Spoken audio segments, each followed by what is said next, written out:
اعوذ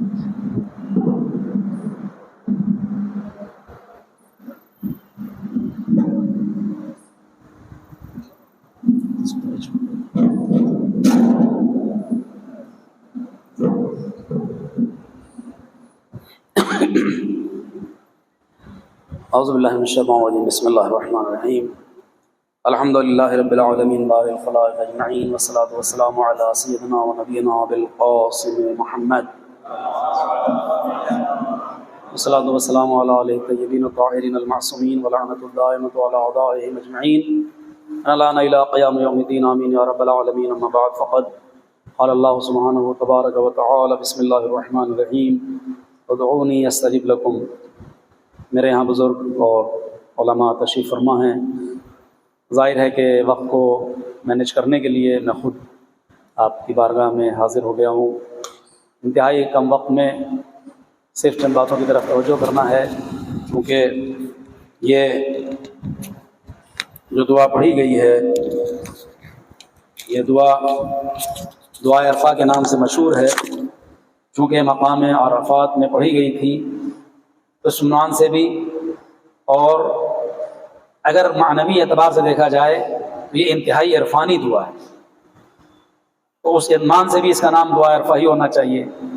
بہت ہی معرفت کی دعا ہے، اس میں اللہ کی نعمتوں کا ذکر کر کے انسان کو جو خود خدا کی طرف متوجہ کیا، یہی اس کا مین پوائنٹس ہیں۔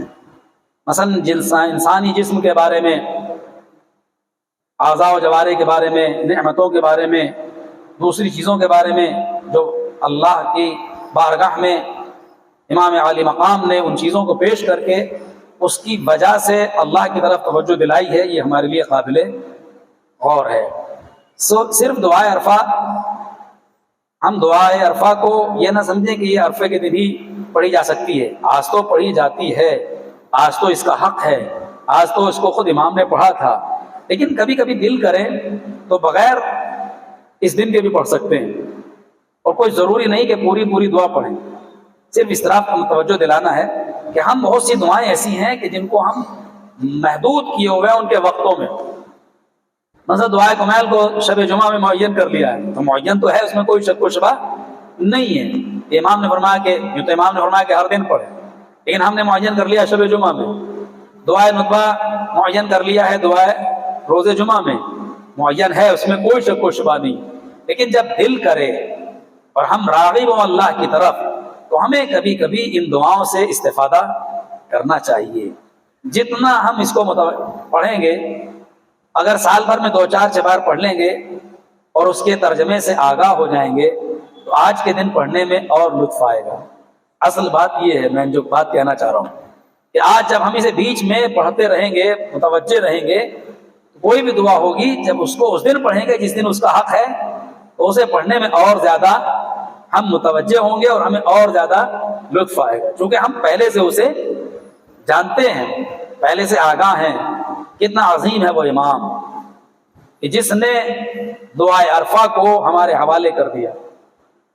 میں نے کسی موقع پر عرض کیا تھا کہ روس کے کسی ملک میں جو آذربائیجان وغیرہ، آرمینیا، آذربائیجان اور چھوٹے چھوٹے آرمینیا، یہ چھوٹے چھوٹے جو ملک بٹے ہیں، اس میں چرچ میں دعائے کمیل رکھی ہوئی تھی۔ میں نے کسی موقع پر عرض کیا تھا، وہ تفصیلی پورا واقعہ عرض نہیں کروں گا، لیکن چونکہ اس کا تعلق دعائے عرفہ سے بھی ہے، اس لیے عرض کر رہا ہوں۔ وہاں جب عالم دین پہنچے، انہوں نے دعائے کمیل کو دیکھا کہ یہ انگلش میں یا وہاں کی مادری زبان میں اس کا ٹرانسلیشن رکھا ہوا ہے، یہ تو چرچ ہے۔ تو سوچنے لگے کہ یہ اس کا یہاں کیا کام ہے، اس دعا کا؟ یہاں تو سب عیسائی ہیں، نان مسلم ہیں، شیعہ بھی نہیں، شیعہ تو بہت دور کی بات، مسلمان بھی نہیں ہیں۔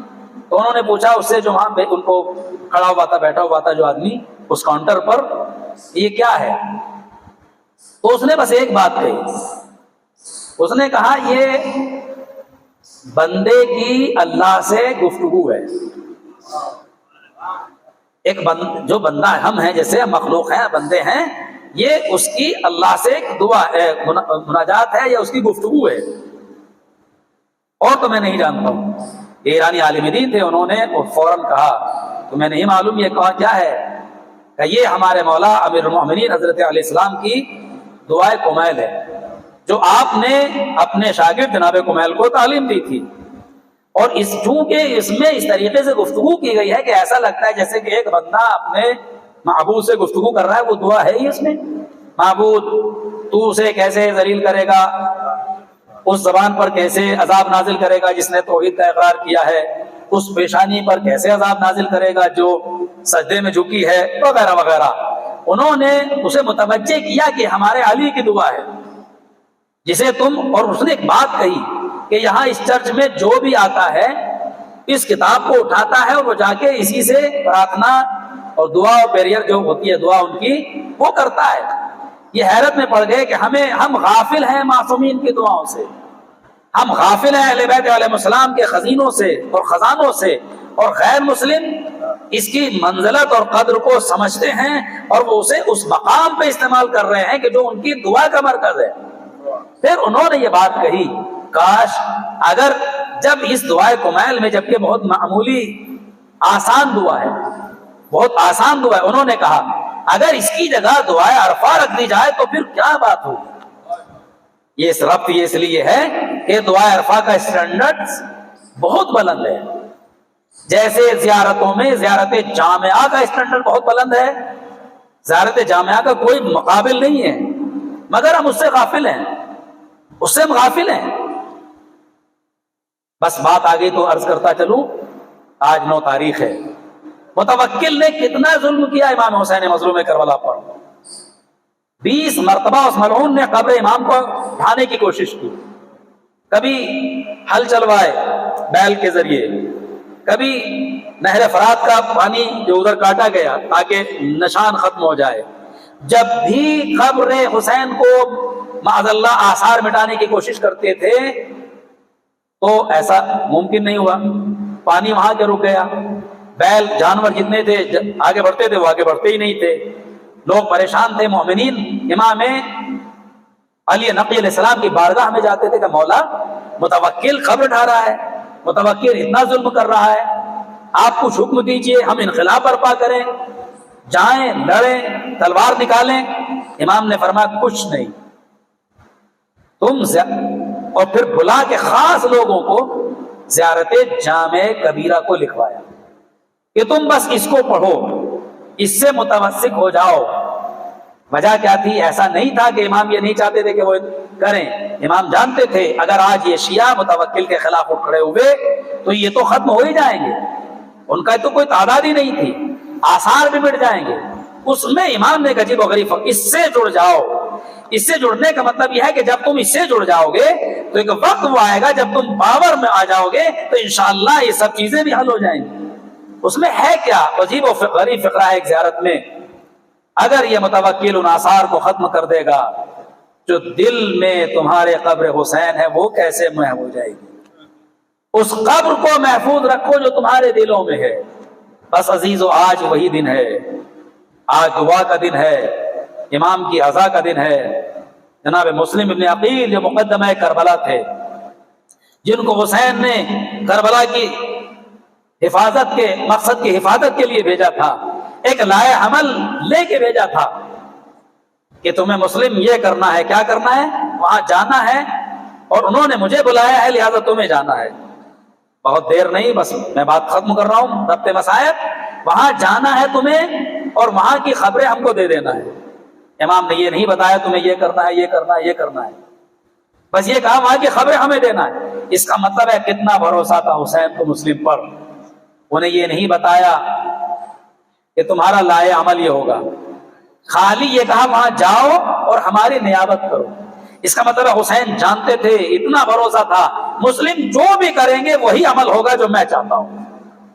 اگر مسلم کی بیعت ٹوٹ جائے گی، چاہتے تو مسلم چھوڑ دیتے کوفہ، چاہتے تو مسلم اپنے ساتھیوں کو لے کر جو بہادر تھے، طاقتور تھے، اور ابن زیاد سے لڑ بیٹھتے. چاہتے تو کوفے میں کچھ تو خون کر دیتے، بہت کچھ کر سکتے تھے، مگر نہیں، مسلم نے کچھ نہیں کیا. جب 7 ذی الحجہ کو ساتھیوں نے ساتھ چھوڑ دیا، میرا مسلم رات میں تنہا رہ گیا. 8 ربیع الاول 8 ذی الحجہ آئی اور 8 ذی الحجہ میں جناب مسلم یکا تنہا رہ گئے مسجد کوفہ میں، کوئی نہیں تھا جو مسلم کا ساتھ دیتا، وہی مسلم تنہا نکل گئے کوفے کی گلیوں میں۔ اے مسلم اب تو چلے جاؤ، اب تو آپ کوفے کو چھوڑ دیجئے، اب تو آپ حسین کی خدمت میں پہنچ جائیے، آپ لڑنے کے لیے، مرنے کے لیے، قتل ہونے کے لیے کیوں آمادہ ہیں؟ مسلم ساتھ چھوڑ سکتے تھے، پورا کوفہ چھوڑ سکتے تھے، مسلم رات کی تنہائی کا فائدہ اٹھا سکتے تھے، مگر مسلم حسین کے نمائندے تھے، کیسے چھوڑتے؟ حسین کے مشن کو کیسے ادھورا چھوڑ دیتے؟ نہیں، مسلم کہیں نہیں گئے۔ کیا ہوا؟ یکا تنہا مسلم ایک دروازے پہ جا کے بیٹھ گئے، پیاسے مسلم، بھوکے مسلم اس دروازے پہ جا کے بیٹھ گئے۔ دروازہ کھلا، ایک مومنہ تشریف لائی۔ یہاں کیوں بیٹھے ہو بھائی؟ یہاں کیوں بیٹھے ہو؟ بھوکے ہو، پیاسے ہو؟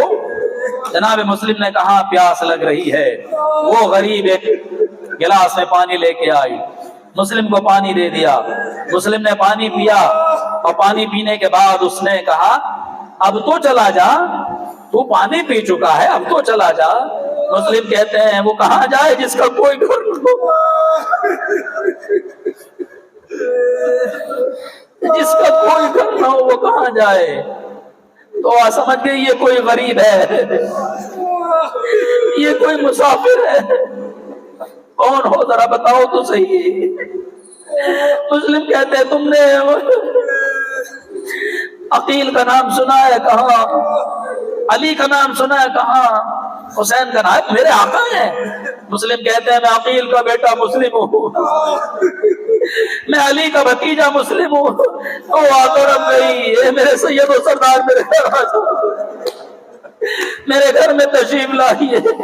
تو آگے گھر میں مسلم گئے، ایک حجرے میں اہتمام کر دیا، رات بھر بیچاری جو بھی ممکن ہوا پانی کھانا وانا دیتی رہی، مگر مسلم انکار کرتے رہے، مجھے بھوک نہیں ہے، مجھے ضرورت نہیں ہے، رات بھر عبادت کرتے رہے۔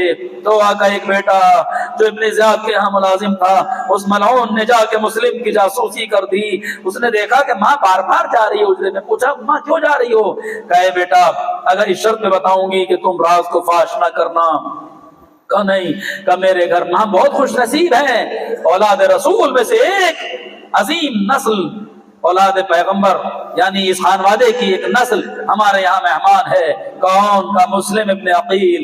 اس ملعون نے جا کے کہہ دیا، کہا کہ ارے ابن زیاد مسلم تو میرے گھر میں ہے۔ عزیز و جیسے ہی معلوم ہوا، اس ملعون نے محمد ابن اشعث کی سرکردگی میں 500 کا لشکر بھیج دیا مسلم کو گرفتار کرنے کے لیے۔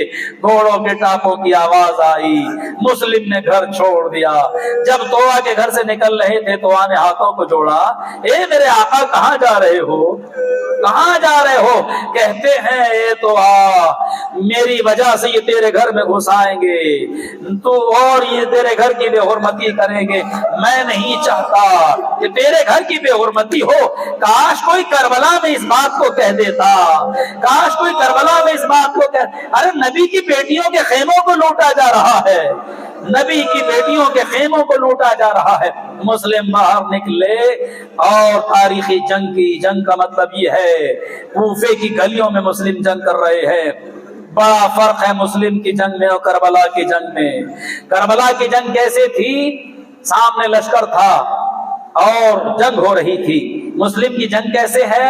گلیاں ہیں اور جنگ کر رہے ہیں۔ میں کہوں گا اے علی اکبر، آپ کے جنگ کی طاقت یہ ہے کہ بابا دیکھ رہے ہیں، آپ کے جنگ کی طاقت یہ ہے چچا دیکھ رہا ہے، ہمت بڑھا رہے ہیں، شاباش۔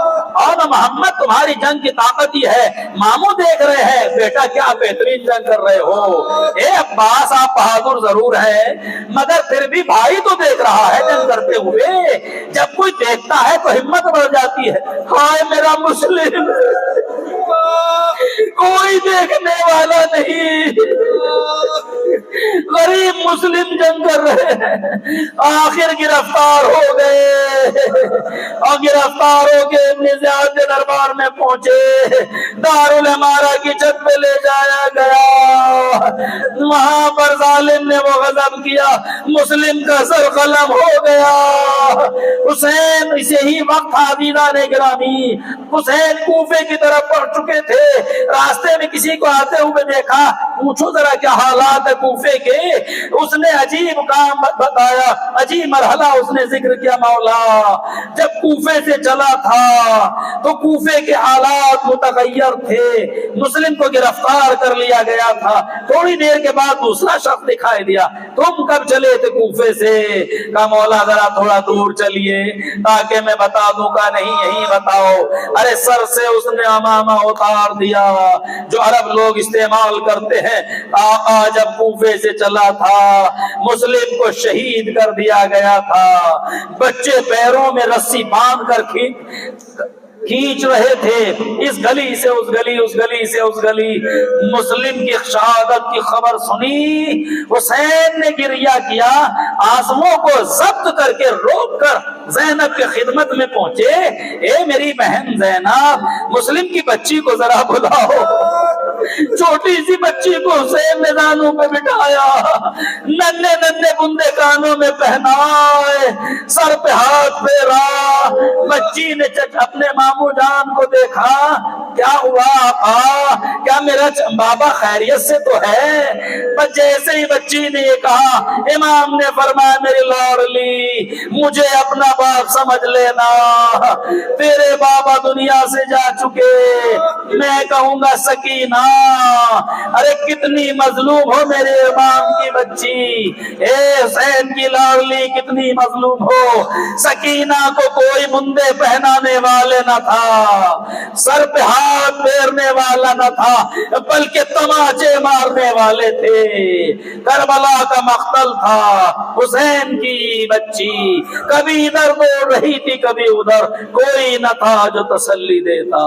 واہ مسلمہ، واہ حسینہ، واہ غربتہ، سيعلم الذين ظلموا أي منقلب ينقلبون۔ إلهي بحق الزهراء وعبيها وبعلها وبنيها والسر المستودع فيها۔ پروردگارا تجھے واسطہ ہے اہل بیت علیہ السلام کا، ہماری اس دعا کو قبول فرما، ان حاضرین کی دلی تمناؤں کو پورا فرما۔ پروردگارا ہم تیری بارگاہ میں بہت ہی عاجز ہیں، ذلیل و حقیر ہیں معبود، ہم سب کی مشکلات قبول فرما۔ پروردگارا تجھے واسطہ اہل بیت علیہ السلام کا، بحق محمد و آل محمد اس دنیا میں جہاں جہاں بھی مؤمنین آباد ہیں ان کی جان مال عزت آبرو کی حفاظت فرما، ان مساجد کو، امام بارگاہوں کو، مؤمنین کے گھروں کو آباد رکھ۔ پروردگارا یہ بندے جو تیری بارگاہ میں آج حاضر ہوئے ہیں معبود، انہیں ہمیشہ ہمیشہ اپنے رحم و کرم کے سائے میں رکھنا، ان کی جو بھی دعائیں ہیں انہیں قبول فرمانا۔ پروردگارا ہمارے علماء، ہمارے نوجوان، ہمارے بزرگ، ہماری مائیں، ہماری بہنیں، ان کی سب کی حاجات کو پورا فرما، ان کی مشکلات کو دور فرما۔ جن لوگوں نے دعا کی درخواست کی ہے معبود ان کی دعاؤں کو بھی قبول فرما۔ پروردگارا یہ جو کچھ بھی تیری بارگاہ میں ہمارے بیانات ہیں، ہماری دعائیں ہیں، ہماری حاضری ہے، یہ اٹھے ہوئے ہاتھ ہیں، یہ آنکھوں سے برسنے والے آنسو ہیں، یہ ہماری آواز ہے، جو کچھ بھی ہے معبود یہ تیری بارگاہ میں ہے، اسے قبول فرما دے۔ پروردگارا تجھے واسطہ ہے اہل بیت علیہ السلام کا، اسلامی انقلاب ایران کا تحفظ فرما، مراجع کرام کی حفاظت فرما، بحرین، یمن، لبنان، شام، افغانستان، پاکستان اور ہمارے اس ملک میں بھی مومنین اور مسلمین اور مستضعفین کی مدد فرما، ظالم حکومتوں کو نیست و نابود فرما، امام کی ظہور میں تعجیل فرما، ہم کو ان کے اعوان انصار میں شمار فرما۔ صلی اللہ علیہ